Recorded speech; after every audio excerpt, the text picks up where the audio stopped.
Hello and welcome to Dream TV. It's an honor and a privilege to have Danita Knight here with us today. She's our new strategic consultant for the Dream. Danita, welcome. Thank you. And tell us a little bit about yourself and your professional background. So I'm a hodgepodge of all kinds of things. I have done corporate America. I've worked in the nonprofit arena. Okay. I have helped nonprofits. I've done all kinds of things in church arenas, in the political world, and of course in the sports world. Wow, you're busy. That's what that means. Well, what can you tell us about the role you will fill with the Dream and what you hope to achieve? The overall theme for it will be working strategically to leverage the networks that I have here in the city of Atlanta and the influence I hope I have in the city of Atlanta to enhance the Dream's visibility, and of course all of that parlays itself into fundraising and additional ticket sales, etc. So what made you interested in taking on this challenge, seeing that you already have a lot on your plate?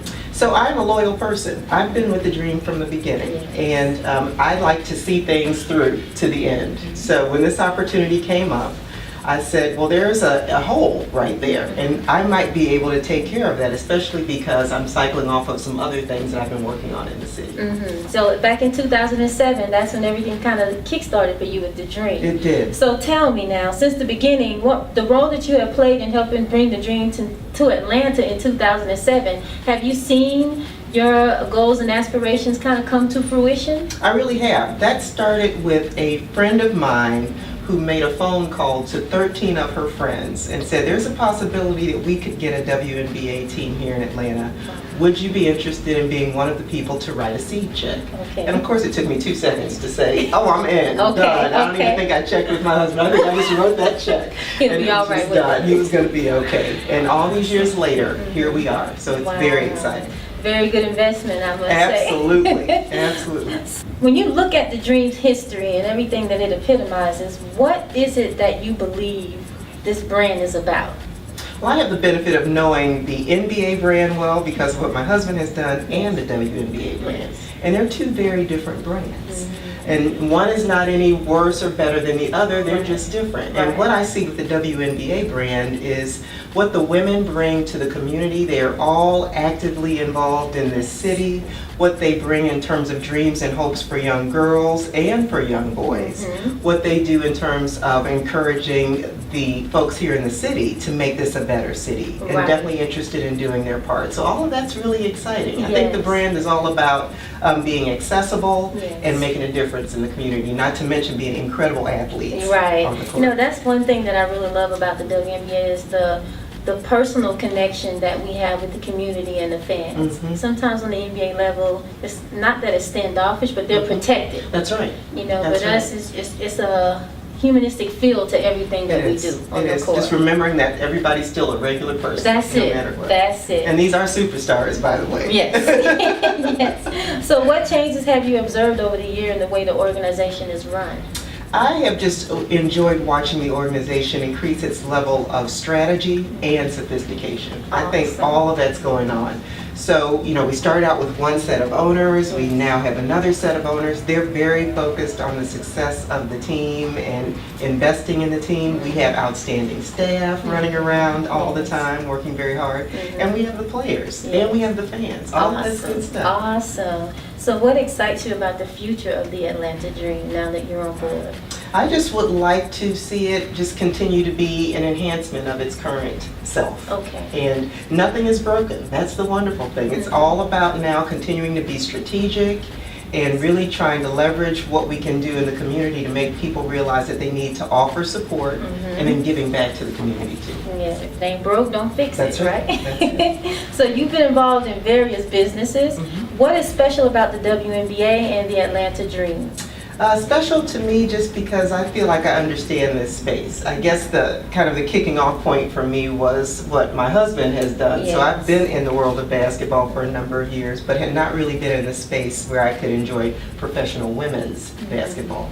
So going back to that point that we talked about earlier where I had the opportunity to kind of jump in on the ground and get things going, I just continue to think that we're just going to improve, and it's just going to be better and better all the way around as time goes on. Now your husband, a legend in this game, Mr. Billy Knight himself, he's a former NBA and ABA All-Star. He also served as the Executive Vice President and the General Manager for the Atlanta Hawks. Right. Now, did he fuel your interest in, taking on this new endeavor with the Atlanta Dream? He really didn't. Like I said, I don't even think I checked in with him when I got that phone call about getting involved initially. Yes. He was not surprised that I was asked, which made it very, very nice. Okay. And he has continued to be a big supporter of the Dream. We have season tickets, and he's here with me for most of the games. Nice. Now, were you always a fan of basketball, or did it just happen because your boo played? I was sort of a fan. It became extra when my boo got all up around me. I'll say it like that. Okay. So now basketball is on at every television in the house. Of course. All of that. You're a sports junkie. I am. Awesome. Although he still laughs at me when I comment on a really amazing play. I'll go, "Oh, did you see that?" And he just looks like, "Danita, really?"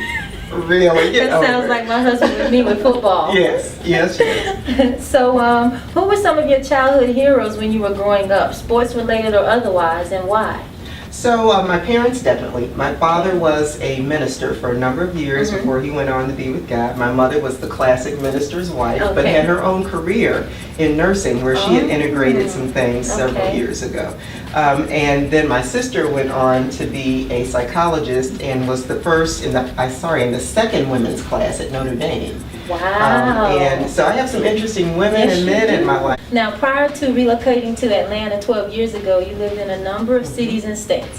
What is it about Atlanta that has you calling it your permanent home? I love Atlanta because of its energy, because of its possibilities, because of the combination of younger people and older people who are here trying to make a difference.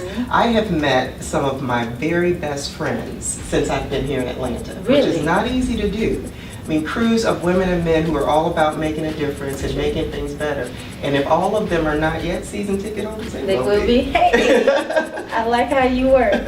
So what do you and your family do whenever you can find the free time to do in Atlanta? So my children are scattered all over the place. They are 29 and 25. One's in Charleston, one's in Indianapolis, where we used to live.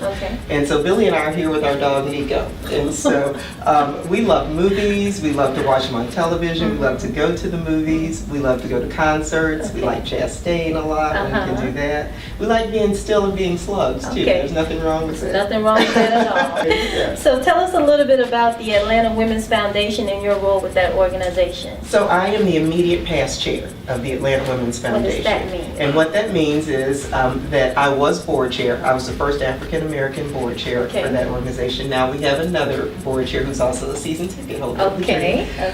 And what basically the foundation is Georgia's only public foundation focused on eliminating generational poverty for women and girls. So you are also the principal for Knight Manor Properties. What does your firm specialize in? So our company has evolved. It's a family deal, and it's evolved. It started out as a way to support other family members and get them access to housing and owning homes and that kind of thing. And now it has turned into really my consulting business, and it's a hodgepodge just like I am of all kinds of things.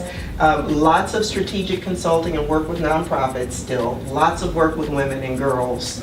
And then the new piece is moving into motivational speaking for me. So I've got to hire a publicist and an agent, and a book is in the works, and all kinds of interesting things that are coming. Very good. So when you graduated from the University of Missouri, was this path you expected your life to take, or has it been completely unexpected? I actually went to journalism school, and I thought I was going to be the next, Monica Pearson or Carol Simpson. And I know Monica well, and I met Carol, and I just knew I was going down that path. The deal with broadcasting, however, is that you do have to make some trade-offs. And I wanted to have a family young. And it's very difficult to be in that space and dedicate yourself to all that you need to learn and make all of that happen. So I decided to try to figure out other ways to do it, hence all the speaking and all of the presentations and all of that, and even some PR work. And so that's allowed me to kind of keep my toes in the water. Awesome. Well, I have to say it has been a complete pleasure to be able to sit down and have this conversation with you. So much. And I can see that hodgepodge, melting pot of everything, that magnificent stew that you are is going to do nothing but just make the Dream organization go to another level. Thank you. And I'm we're so excited glad to have you. I'm looking forward to it. Go Dream. Yes, and thank you for tuning in to Dream TV.